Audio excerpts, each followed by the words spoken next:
Bicarakan kejelekan orang lain memang menyenangkan. Tapi ada hal yang tidak boleh kita ingkari. Bahwa perbuatan tersebut memiliki konsekuensi yang besar. Ya, kita bisa kehilangan semua catatan amal kebaikan untuk menebus dosa gibah tersebut. Dan jika semua amal kebaikan yang kita miliki belum mampu untuk menebusnya, maka kita harus menanggung dosa-dosa orang yang kita gibahi.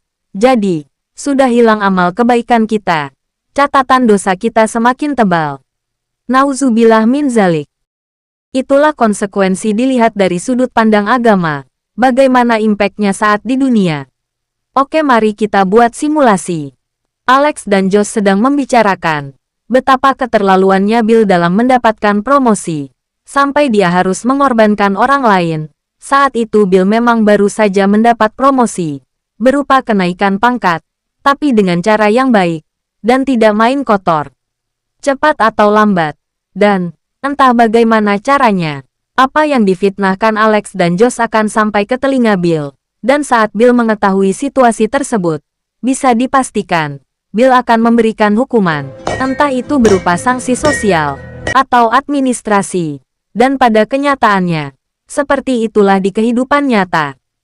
Akan tetapi kasus gibah-menggibah tetap masih ada sampai saat ini, kemungkinannya, punishment yang ada, tidak terasa, atau bahkan tidak ada dampaknya dalam kesehari-hariannya. Hari ini orang menjauhi Alex karena dia menyebarkan gosip yang mendekati fitnah.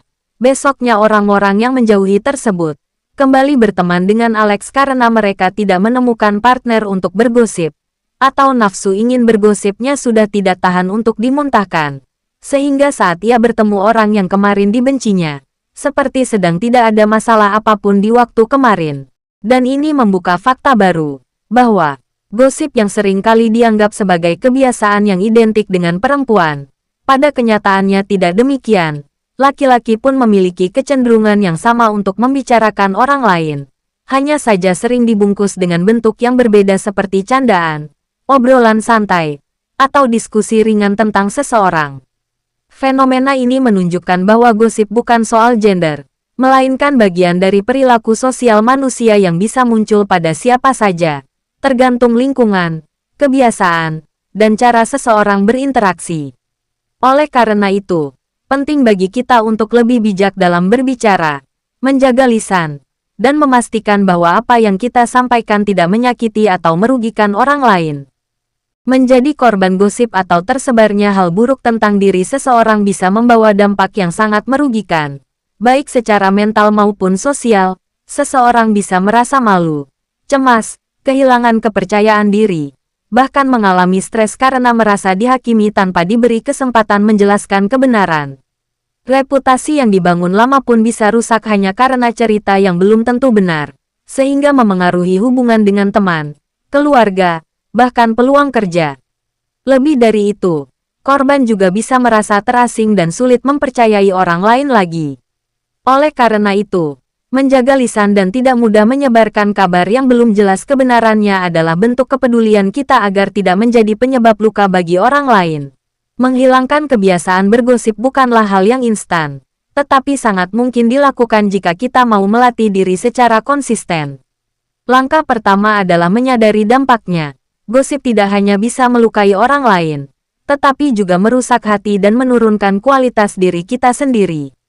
Saat muncul keinginan untuk membicarakan orang lain, cobalah alihkan pembicaraan ke hal yang lebih bermanfaat atau diam jika tidak ada hal baik yang bisa disampaikan.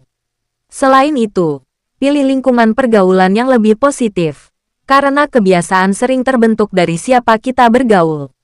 Penting juga untuk mengisi waktu dengan aktivitas yang lebih produktif agar tidak ada celah untuk bergosip.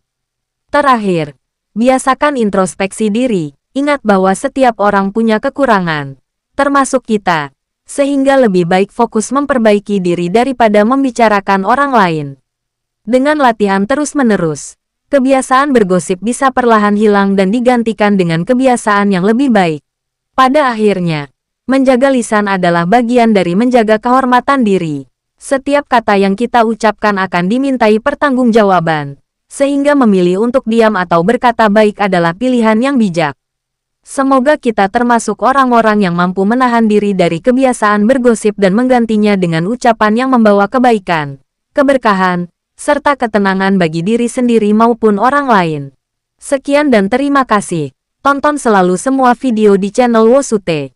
Wassalamualaikum warahmatullahi wabarakatuh.